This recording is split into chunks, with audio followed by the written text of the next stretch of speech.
در جوانی توبہ کردن شیوائے پیمبری، جوانی کے اندر توبہ کرنا، اللہ کی طرف لوٹ آنا، اللہ سے لو لگانا، اللہ کی یاد دل میں بٹھا لینا، یہ ہے شیوائے پیمبری، یہ تو پیغمبروں کا شیوا ہے۔ دیکھیے جوانی انسان کی زندگی میں یہ ایک ایسا ٹائم پیریڈ ہے، پرائم ٹائم، جوانی میں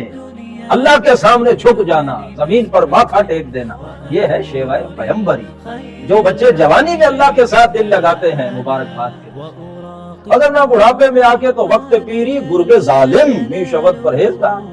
ظالم بھیڑیا بھی اپنے بڑھاپے میں بڑا پرہیزگار ہے، اب سوائے اس کے پرہیزگاری کے اور کچھ کر نہیں سکتا نا، گوڈے گٹے جواب دے گا بھائی،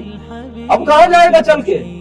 اب تو وہ پرہیزگار ہے، حالانکہ ساری زندگی ظالم رہا ہے۔ یہی کچھ ہے جو ہمارے بیوروکریٹس کر رہے ہیں، ساری عمر عیاشیاں کی، مزے کیے، بعد میں تفسیریں لکھنی شروع کر دی، پڑھانے شروع کر دیتے ہو، اب کچھ کر نہیں سکتے نا، اب وہ اسٹیٹس رہا نہیں،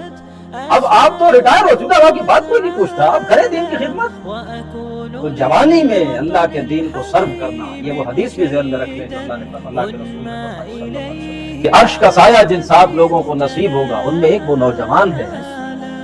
جس کا دل اللہ کے ساتھ